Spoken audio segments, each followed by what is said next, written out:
Ingeniero. Buenas tardes. Buenas tardes, ingeniero. Buenas tardes, ingeniero. ¿Cómo están? Seguramente ya han descargado la guía de la práctica experimental número 9, que tiene relación con la dinámica de los sistemas de partículas. Vamos a hacer una breve explicación al respecto, indicando lo siguiente. Vamos a hacer una explicación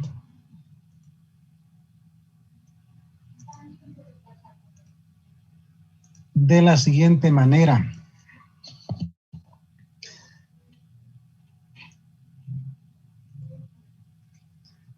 Bien, vamos a explicar indicando lo siguiente. Voy a mostrar el contenido de la materia que seguramente el docente también les ha mostrado en las primeras clases de la materia de Física 1. Esta presentación, plan de trabajo, he presentado a los estudiantes del paralelo I, con quienes trabajaba de Física 1 en la parte teórica.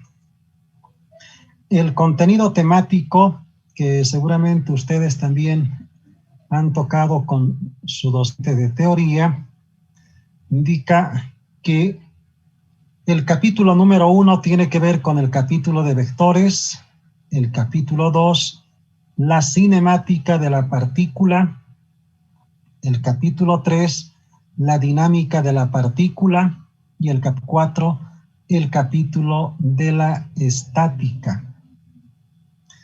El capítulo 5, trabajo y energía. El capítulo 6, la dinámica de los sistemas de partículas. Y el capítulo número 7, la dinámica del sólido rígido. Si nosotros observamos este capítulo de la dinámica de la partícula, ¿qué es lo que se estudia en este capítulo? Con seguridad ustedes ya han tocado el capítulo de la dinámica de la partícula. Eso quiere decir que dentro del capítulo de la dinámica de la partícula se estudia el movimiento de una partícula, de una sola partícula, y esa partícula lo vamos a representar, por ejemplo, de esta forma, a nuestra partícula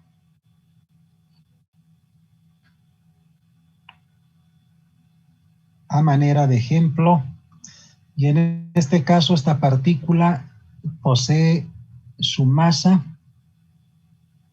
se encuentra en movimiento siguiendo esta trayectoria curvilínea.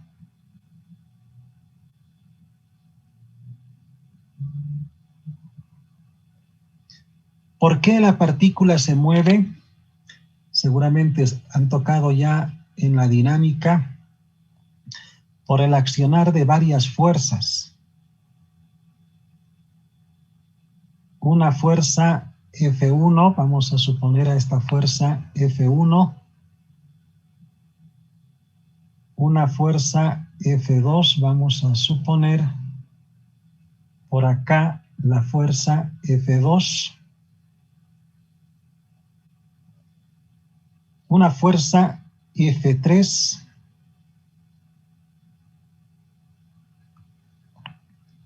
Por ejemplo, estas tres fuerzas. Por el accionar de estas fuerzas, la partícula se mueve siguiendo esta trayectoria. De tal modo que la ley que rige la dinámica de una partícula es la segunda ley de Newton, que dice que la sumatoria de fuerzas, la sumatoria de las fuerzas que están aplicadas sobre la partícula y que están moviendo a la partícula siguiendo una trayectoria es igual a la masa por su aceleración.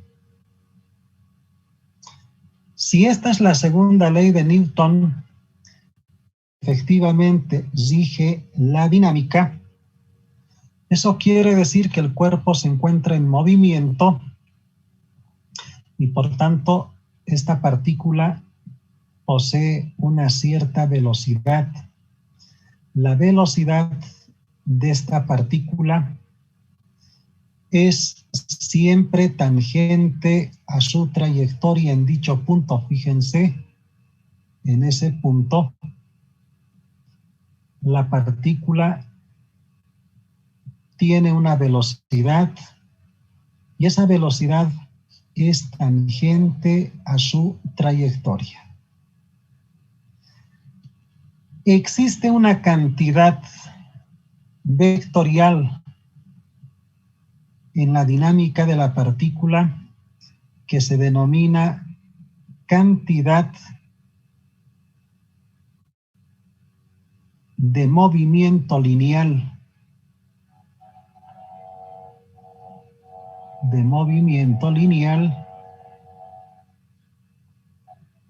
Denominado también momentum lineal.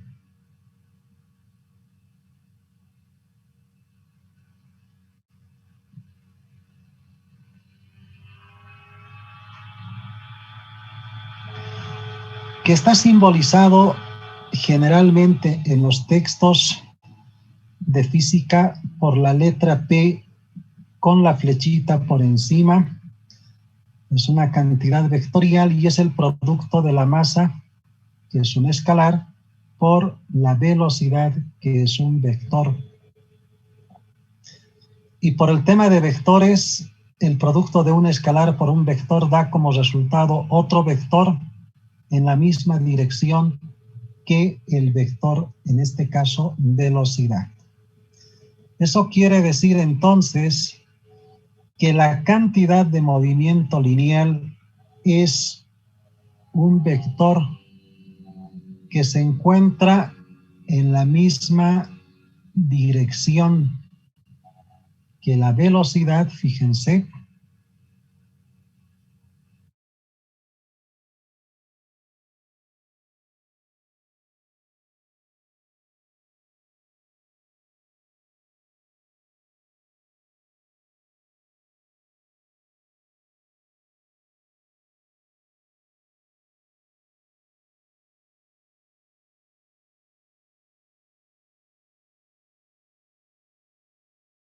La trayectoria de la masa M2 y de la masa M3 podría ser esta otra trayectoria, la trayectoria de la masa M3. Estas partículas conforman un sistema de partículas donde cada uno de los elementos que son las partículas tienen su propio movimiento independiente dentro del sistema de partículas. Igual que el movimiento independiente de las personas que conformamos el planeta Tierra como un sistema, cada una de las personas no siempre todos van en la misma dirección, en el mismo sentido. ¿Qué quiere decir? Todos sobre una misma calle, de norte a sur, de sur a norte, de este a oeste, de oeste a este, etcétera, sino tienen sus propios movimientos independientes. Entonces, eso quiere decir que cada una de estas partículas tiene su propia velocidad, tiene su propia cantidad de movimiento lineal.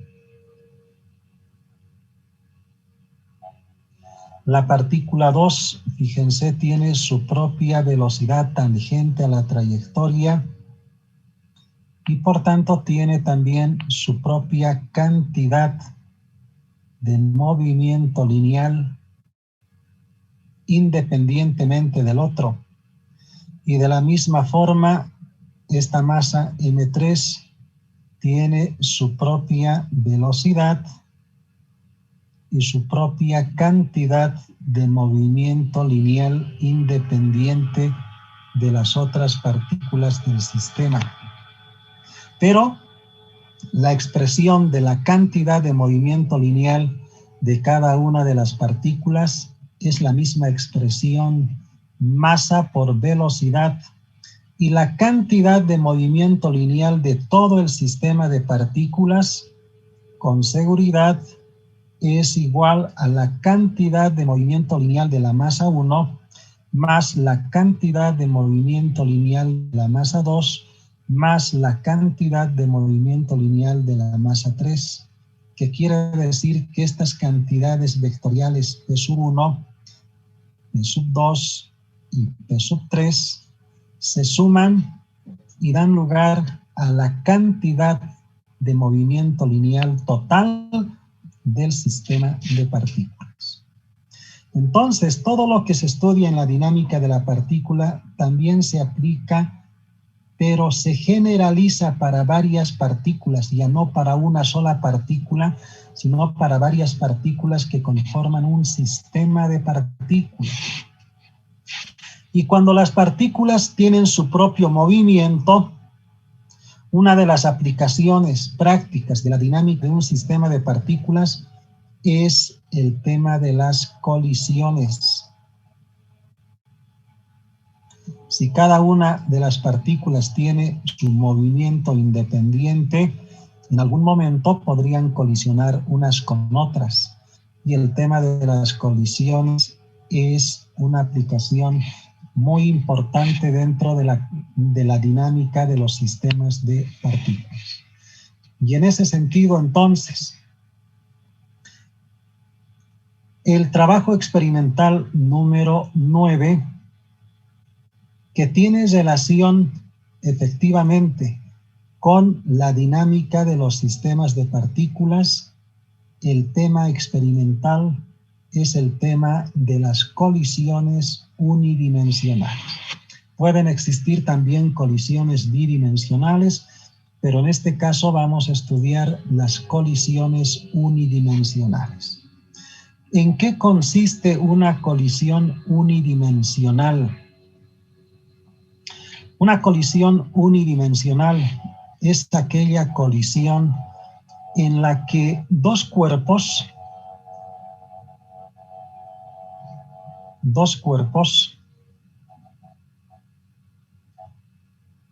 de masas M1 y M2 se mueven sobre la misma línea. Fíjense, vamos a representar de esta forma, sobre una misma línea, con velocidades de acercamiento, que quiere decir que estos cuerpos llevan velocidades de acercamiento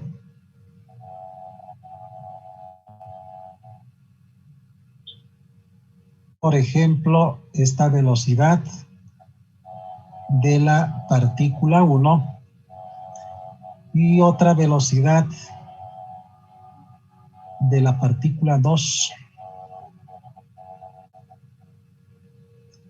Pero ¿dónde es de interés el fenómeno de la colisión? No cuando están distantes a una distancia determinada, sino cuando estos cuerpos precisamente llegan a colisionar, que quiere decir que cuando estos cuerpos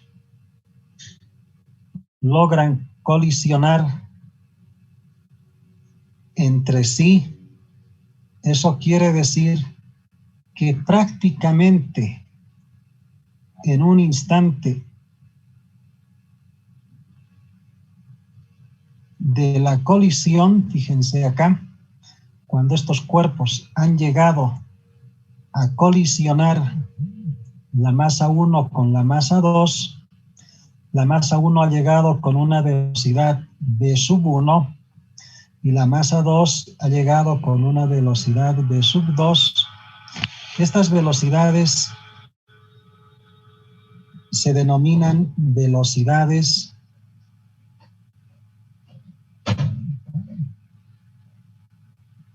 antes de la colisión.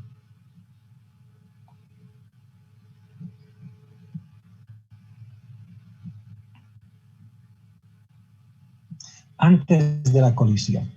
¿Qué quiere decir? Una fracción de tiempo, una fracción de segundo, antes de que estos cuerpos logren colisionar plenamente, han llegado con estas velocidades. Y después de la colisión, cuerpos salen disparados en sentidos contrarios, con una velocidad del cuerpo 1' y una velocidad 2'.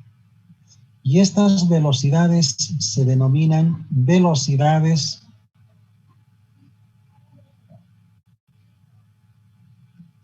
después de la colisión.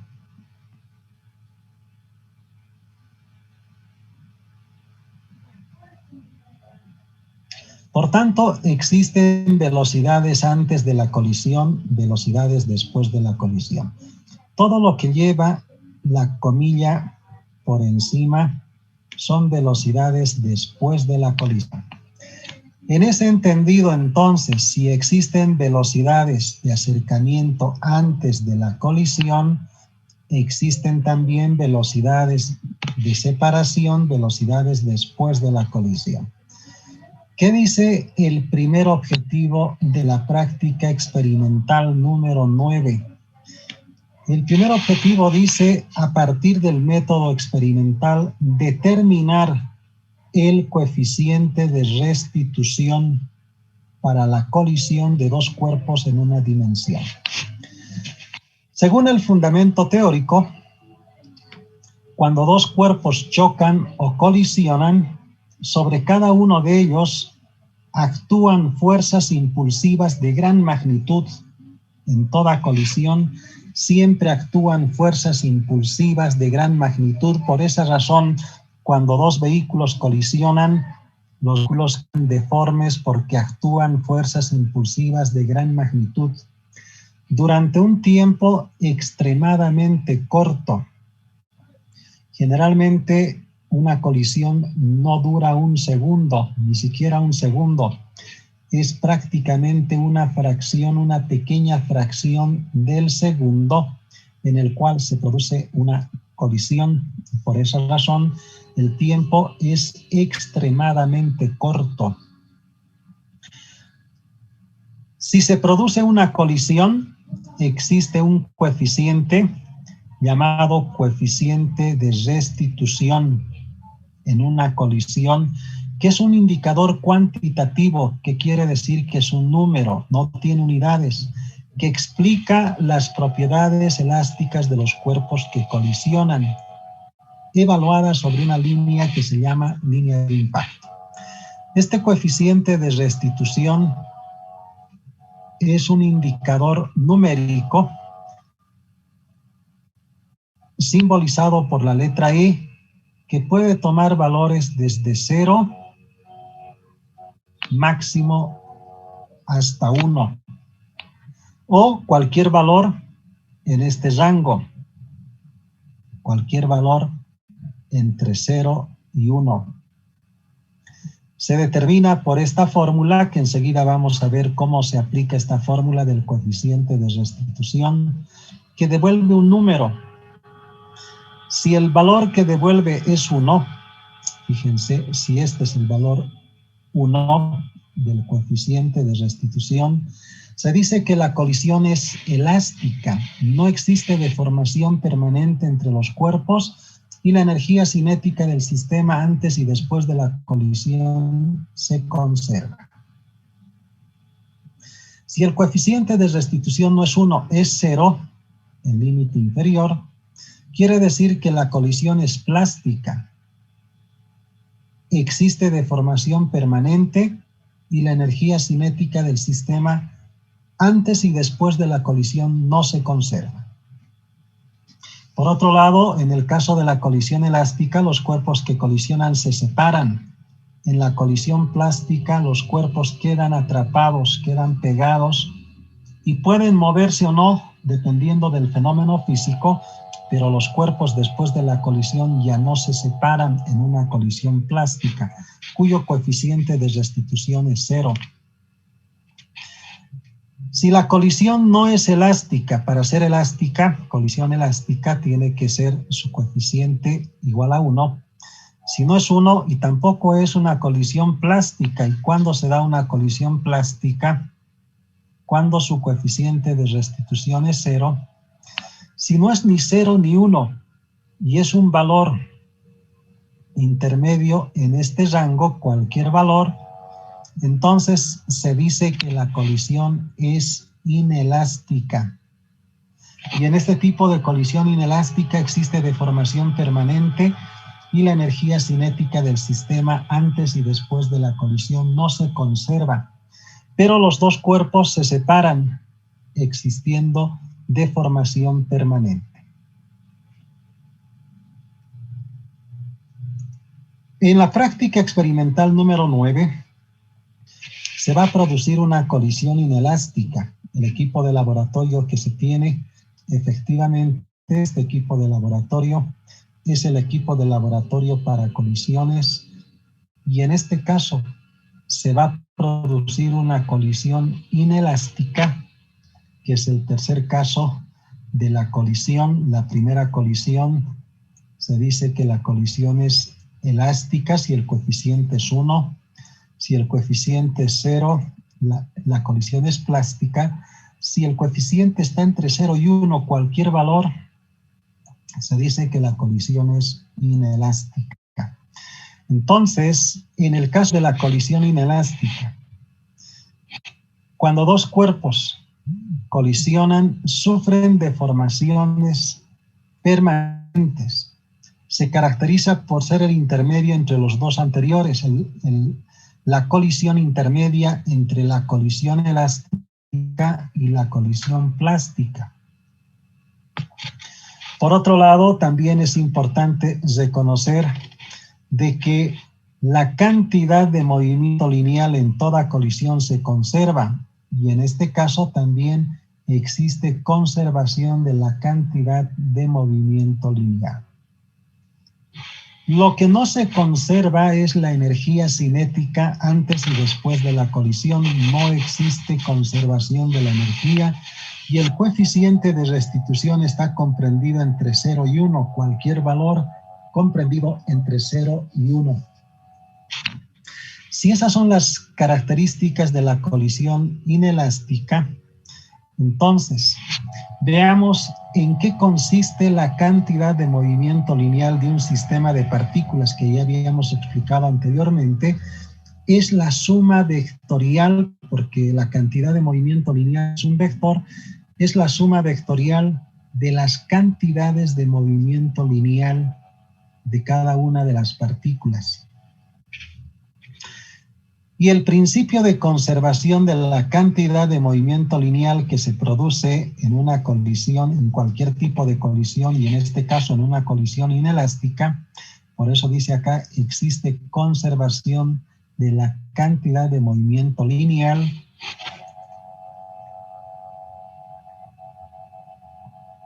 Este principio de conservación de la cantidad de movimiento lineal de un sistema de partículas indica que la cantidad de movimiento lineal antes de la colisión, esto es antes de la colisión, es igual a la cantidad de movimiento lineal después de la colisión. ¿Qué quiere decir si antes es igual a después? Que permanece constante la cantidad de movimiento lineal de todo el sistema de partículas. ¿Y cómo se establece, cómo se escribe esta ecuación? Si es la sumatoria de la cantidad de movimiento lineal de todo el sistema de partículas, si nosotros tenemos solo dos partículas, M1 y la masa M2, entonces la cantidad de movimiento lineal antes de la colisión de la masa 1 más la cantidad de movimiento lineal de la masa 2 antes de la colisión es igual a la cantidad de movimiento lineal de la masa 1 después de la colisión más la cantidad de movimiento lineal de la masa 2 después de la colisión.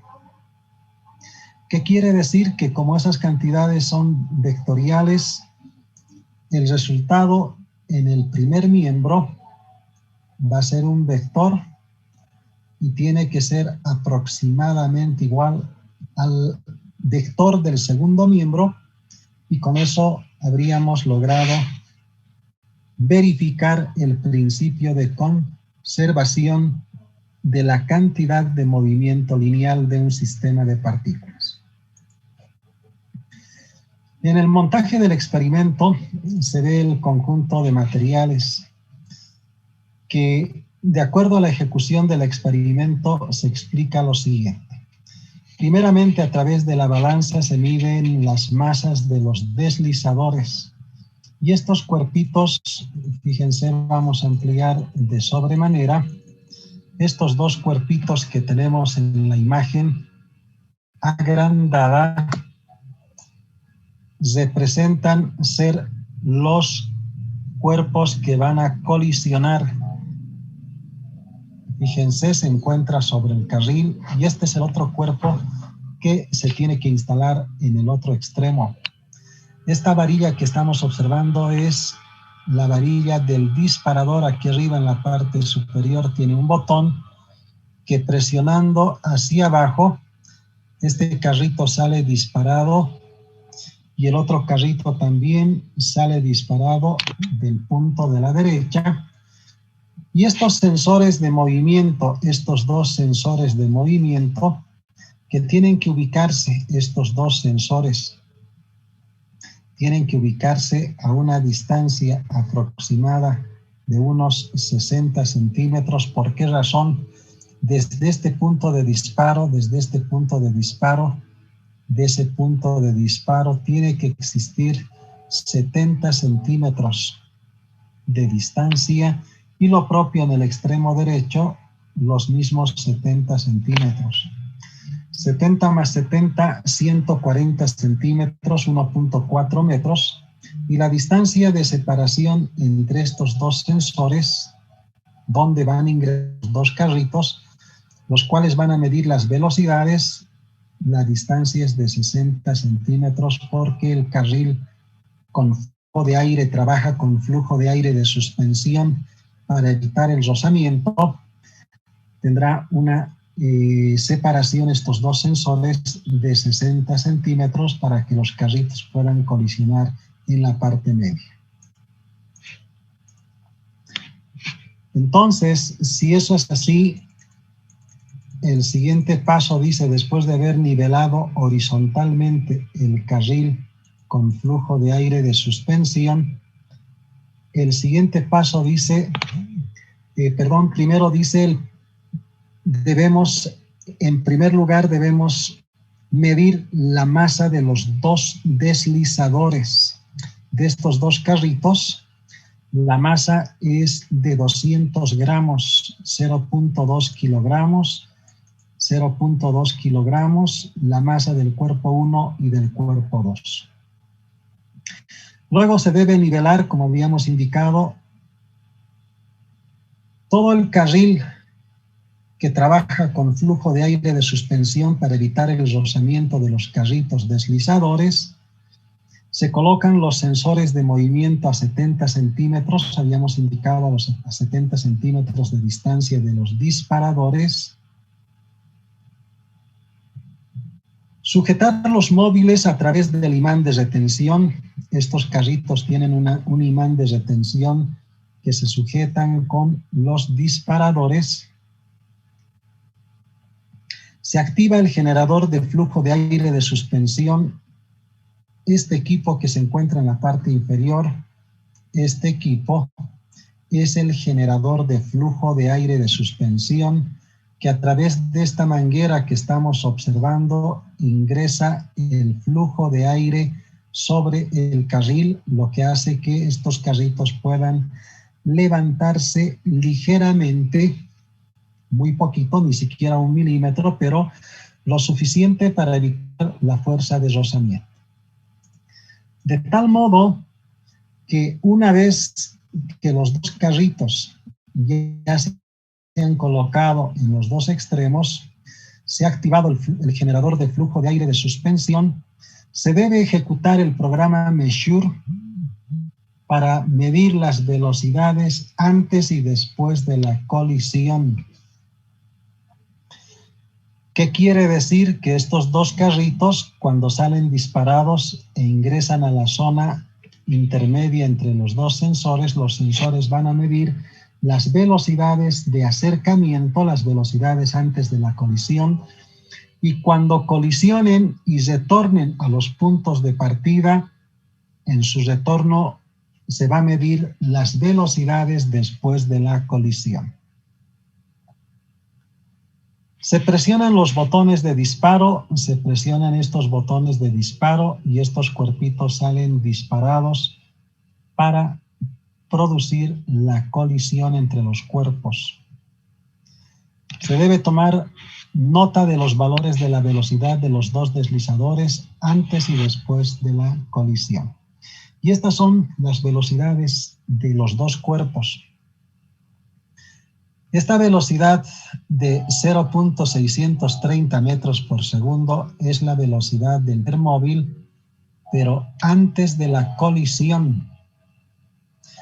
Del segundo móvil 0.624 metros por segundo es la velocidad antes de la colisión.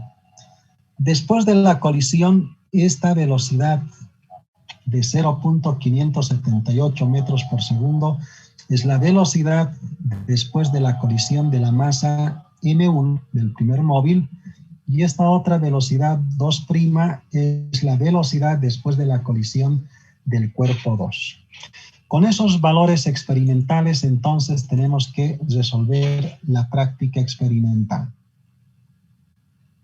De tal modo que la explicación que vamos a realizar ahora indica lo siguiente, que cuando estos cuerpos colisionan, y para eso vamos a mostrar la siguiente diapositiva, que quiere decir, fíjense, cuando los dos cuerpos colisionan entre el centro de masa del primer cuerpo, el centro de masa del segundo y el punto de contacto, se puede trazar una línea de impacto positivo a la derecha, a la izquierda.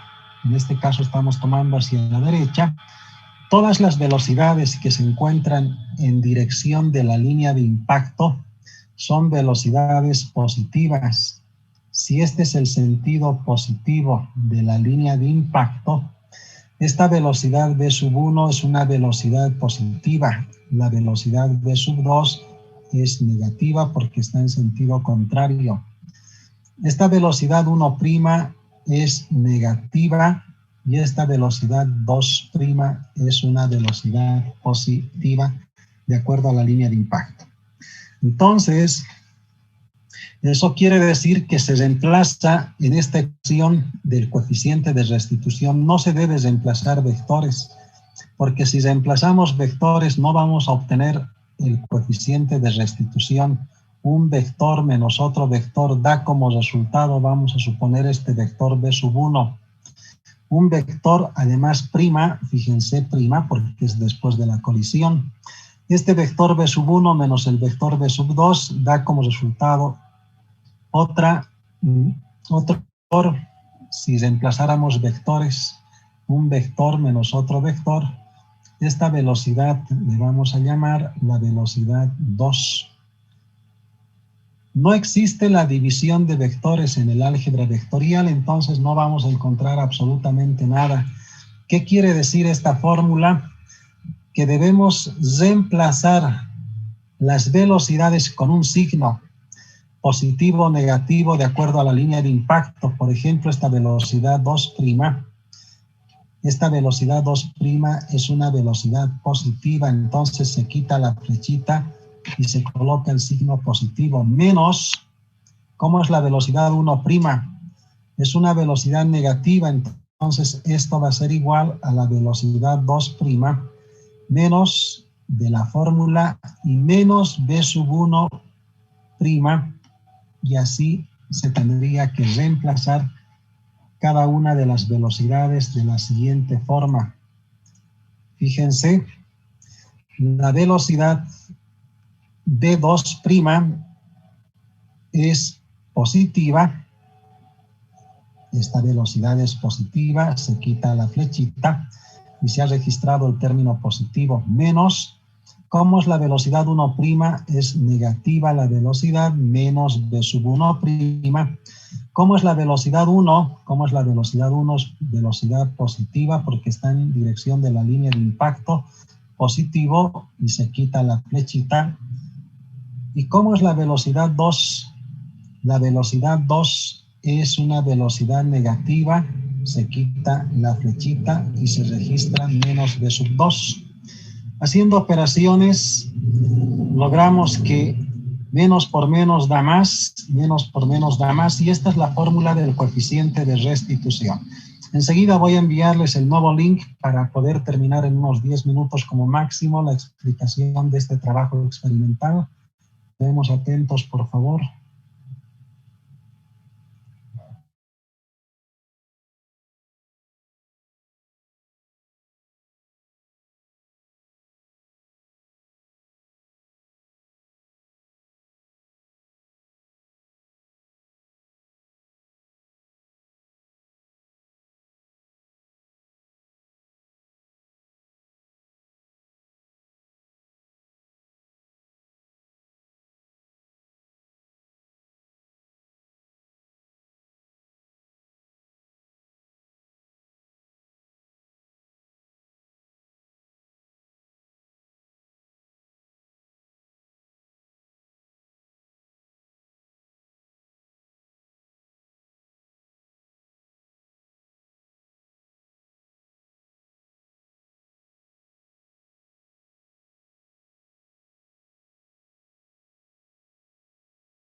Bien, retomamos la explicación del trabajo experimental número 9 y ahora con un poquito de mayor tiempo vamos a explicar precisamente cómo se aplica el coeficiente de restitución en las colisiones y para eso debemos observar lo siguiente.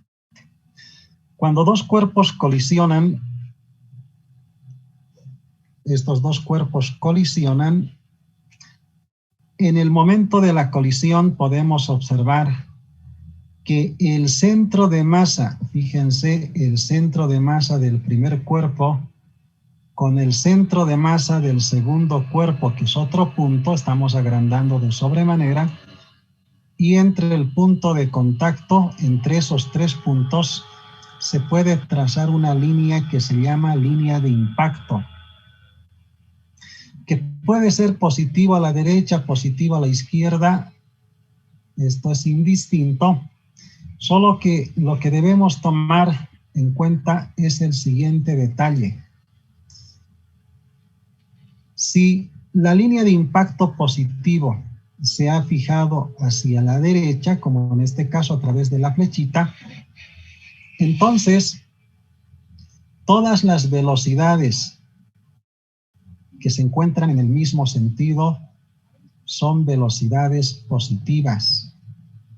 Esta velocidad está en el mismo sentido de la línea de impacto y esta otra también, la velocidad de la masa 2 después de la colisión, también es velocidad positiva.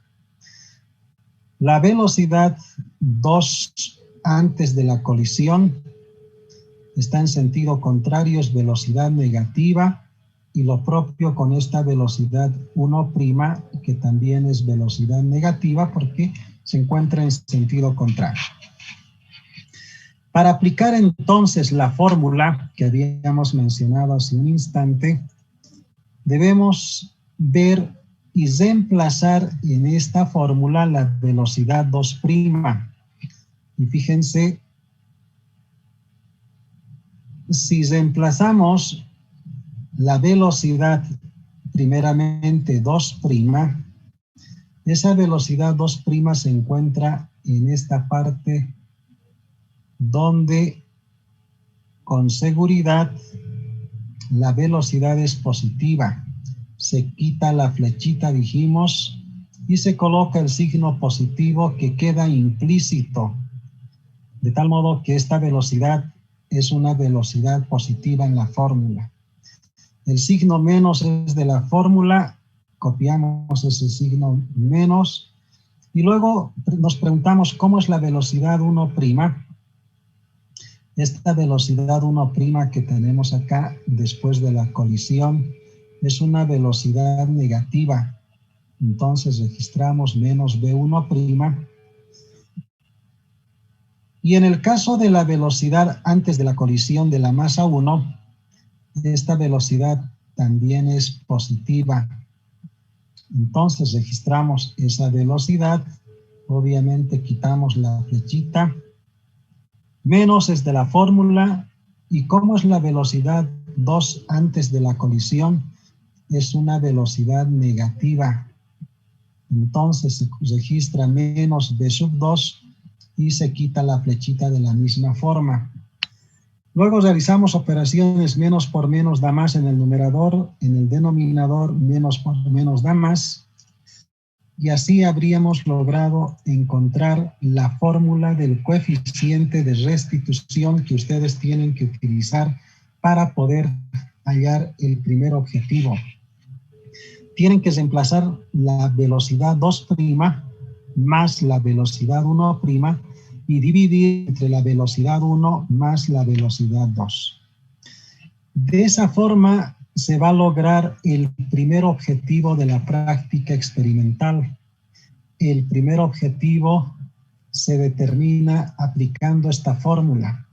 La velocidad V2' para el experimento es 0.585 metros por segundo. La velocidad 2' más la velocidad 1', la velocidad 1' más 0.578 metros por segundo, todo dividido entre la velocidad 1, 0.630, más la velocidad de sub 2 de 0.624. Haciendo operaciones, ustedes van a conocer el coeficiente de restitución en la colisión, que tiene que darles como mínimo el valor de 0 y como máximo el 1, o un valor intermedio, 0.15, 0.22, 0.35, 0.80, 0.90, 0.93, cualquier valor intermedio entre 0 y 1. El segundo objetivo, una vez que han calculado el coeficiente de restitución que no tiene unidades, solo es un parámetro numérico. El segundo objetivo dice identificar el tipo de colisión. ¿Y cómo se identifica el tipo de colisión? En función del coeficiente de restitución. Si el coeficiente es 1, la colisión es elástica. Si el coeficiente es 0, la colisión es plástica. Y si el coeficiente no es ni 1 ni 0, pero está comprendido entre 0 y 1, la colisión se dice que es inelástica. Con eso habríamos logrado el segundo objetivo. Y el tercer objetivo dice verificar la conservación de la cantidad de movimiento lineal, que es lo que hemos visto ya hace un instante en la teoría. La conservación de la cantidad de movimiento lineal, necesitamos aplicar esta fórmula para poder ver si la cantidad de movimiento lineal ha permanecido constante, es decir, si se ha conservado. Entonces, en el procesamiento de datos, para el tercer objetivo, vamos a reemplazar la masa 1, el vector velocidad 1, más la masa 2, el vector velocidad 2 del segundo cuerpo. Son las velocidades antes de la colisión, y es igual a la masa 1 por la velocidad 1' después de la colisión, más la masa 2 por la velocidad 2' después de la colisión, y el vector del primer miembro tiene que ser igual al vector del segundo miembro. Y ustedes recordarán que como el movimiento es unidimensional, existe un vector unitario en dirección, fíjense, del eje X, y ese vector unitario es el vector unitario Y, que se encuentra a lo largo del eje X, de tal modo que para que puedan escribir este primer vector masa 1 por velocidad 1, ustedes tienen todos los datos. La masa 1 es 0.2 kilogramos por la velocidad del cuerpo 1, 0.630. Entonces tendrán ustedes que anotar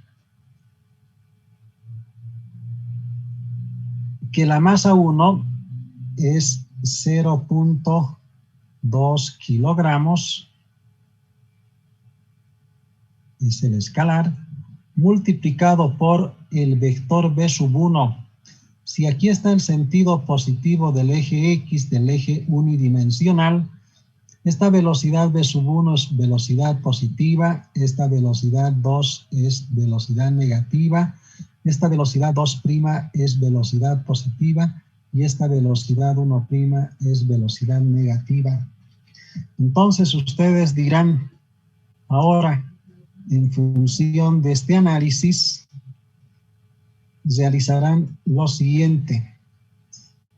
Si ya tenemos la masa y la magnitud de la velocidad es 0.630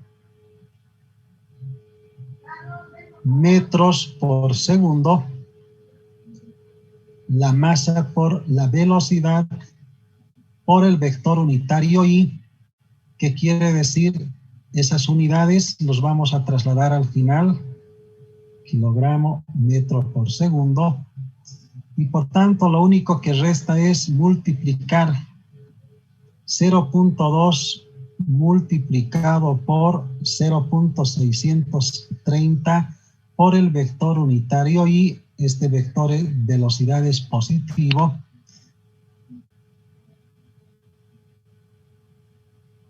Más la masa 2. La masa 2 es también 0.2 kilogramos, 0.2 kilogramos, multiplicado por la velocidad 2. Esta velocidad 2 es negativa, entonces este signo tiene que ser negativo, menos 0.2 por la velocidad del cuerpo 2. ¿Y cuánto es la velocidad del cuerpo 2 antes de la colisión? 0.624. 0.624. En ese entendido, entonces, 0.624, anotamos 0.624 por el vector unitario, y eso es igual a este otro vector que de la misma forma tienen que anotar ustedes. La masa para el primer cuerpo, 0.2 kilogramos, multiplicado por la velocidad 1'. De la tabla tienen que copiar la velocidad 1'. Esa velocidad 1', fíjense, es negativa. Esta cantidad es negativo 0.2 por la velocidad 1', más la masa 2 por la velocidad de la tabla, velocidad 2', y como es la velocidad 2', es positiva, por eso este término es positivo. Entonces, realizan la operación acá y les va a dar un vector en el primer miembro. Van a tener un vector en el primer miembro, de tal modo que ese vector tiene que ser igual al vector aproximado, el vector del segundo miembro. Y estas cantidades vectoriales obviamente están expresados en kilogramo metro sobre segundo, masa por velocidad.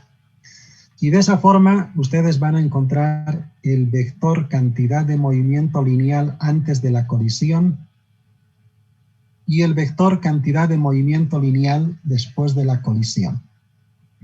Y este vector de cantidad de movimiento lineal antes y después de la colisión, en toda colisión permanece constante, sea elástica, sea plástica e inelástica. La cantidad de movimiento lineal en una colisión siempre permanece constante.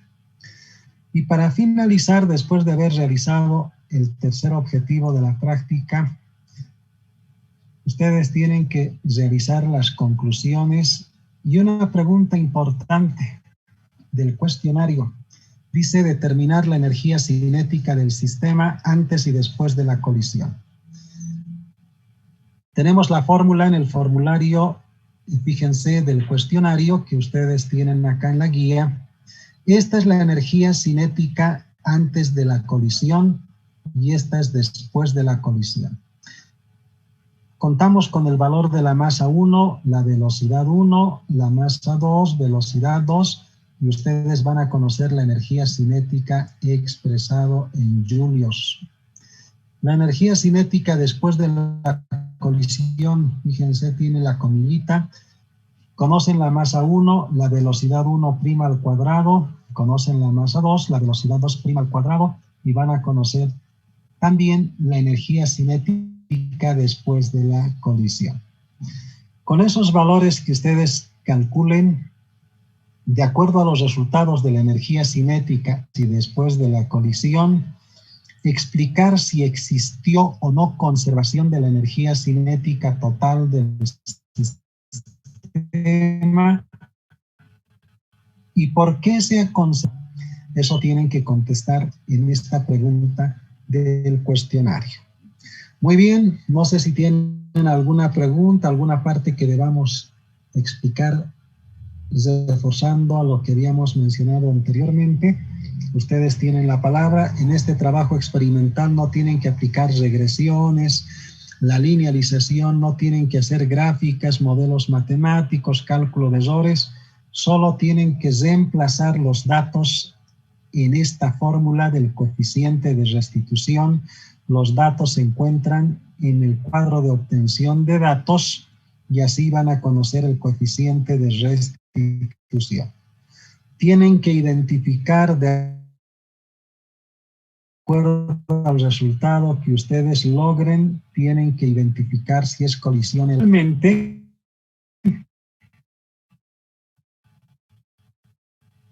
El tercer objetivo dice cantidad de movimiento lineal antes y después de la colisión.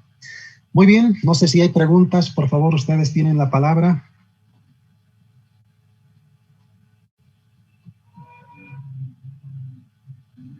Vamos a trabajar con 3 decimales. Todas las operaciones de la práctica número 9.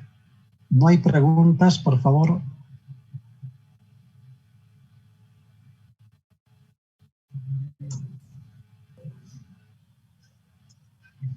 Hola, hola, ¿se ha entendido? Sí, ingeniero. Sí, todo claro. Sí, entendido.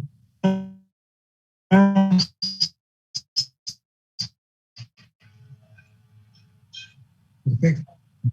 Y al lado anotan los valores de las velocidades, dividen y van a conocer el coeficiente de restitución.